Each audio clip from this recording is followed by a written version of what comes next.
You have seen several kinds of plants and animals. However, there are other living organisms around us which we normally cannot see. These are called microorganisms or microbes. For example, during the rainy season, moist bread gets spoilt and its surface gets covered with grayish-white patches. These patches, when seen through a magnifying glass, reveal tiny, black rounded structures.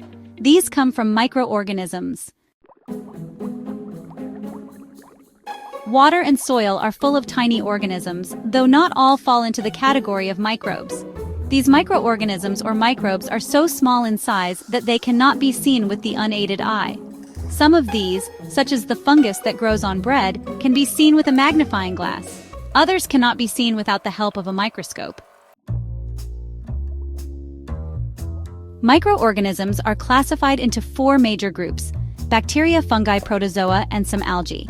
Viruses are also microscopic but are different from other microorganisms. They reproduce only inside the cells of the host organism, which may be a bacterium, plant, or animal.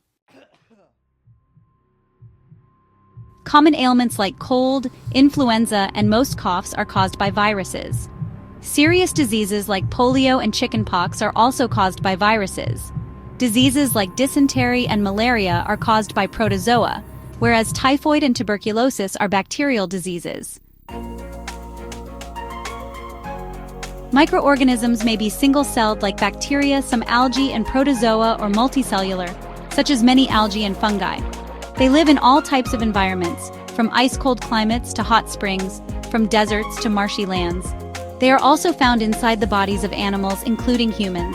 Some microorganisms grow on other organisms, while others exist freely. Microorganisms play an important role in our lives. Some are beneficial while others are harmful.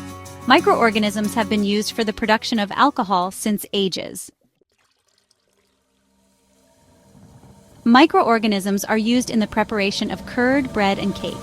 Curd contains several microorganisms. Of these, the bacterium promotes the formation of curd. It multiplies in milk and converts it into curd. Bacteria are also involved in the making of cheese, pickles, and many other food items. Bacteria and yeast are helpful for fermentation of idli and dosa batter. They are also used in cleaning up the environment. For example, organic waste is broken down into harmless substances by bacteria. Bacteria are also used in the preparation of medicines.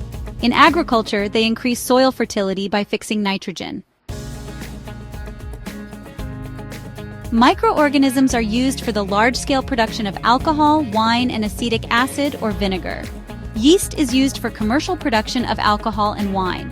For this purpose, yeast is grown on natural sugars present in grains and fruit juices. The process of converting sugar into alcohol is called fermentation.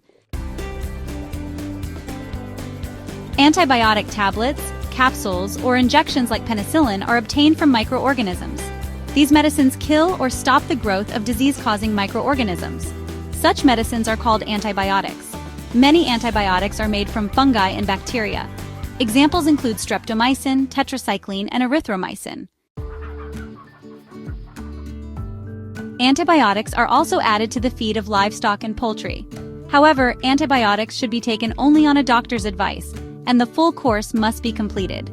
Taking antibiotics unnecessarily can kill beneficial bacteria in the body and make them less effective later. Antibiotics do not work against viral infections like cold and flu.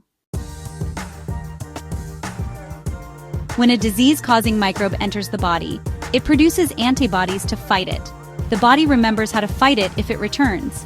If dead or weakened microbes are introduced, the body still produces antibodies, protecting us from future infection.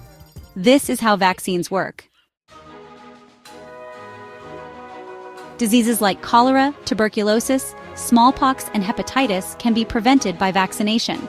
Polio drops given to children are actually a vaccine. A worldwide campaign led to the eradication of smallpox. Vaccines are now made on a large scale using microorganisms. Some bacteria can fix nitrogen from the atmosphere to enrich soil. These are called biological nitrogen fixers. Microorganisms decompose dead plants and animals into simple substances. These are then used by other plants and animals. Microorganisms help in degrading harmful substances and keeping the environment clean. Some microorganisms cause diseases in humans, animals, and plants. These are called pathogens. Some also spoil food, clothes, and leather. Pathogens can enter the body through air, water, food, or physical contact. Microbial diseases that spread this way are called communicable diseases. Examples include cholera, common cold, chickenpox, and tuberculosis. When someone with a cold sneezes, droplets with viruses spread in the air and can infect others. Houseflies also spread pathogens. They sit on garbage and then on uncovered food, transferring pathogens. The female mosquito carries the parasite of malaria. The female mosquito spreads dengue. All mosquitoes breed in water, so water should not be allowed to collect in coolers, tires, pots, etc. Some microorganisms cause diseases in animals. For example, anthrax is a dangerous disease caused by a bacterium. Foot and mouth disease in cattle is caused by a virus. Several microorganisms cause diseases in plants like wheat, rice, potato, sugarcane, orange, and apple. These diseases reduce crop yield. They can be controlled using specific chemicals that kill microbes. Food poisoning may occur from consuming food spoiled by microorganisms. Some microbes produce toxic substances that make food poisonous and cause illness. It is important to preserve food to prevent spoilage.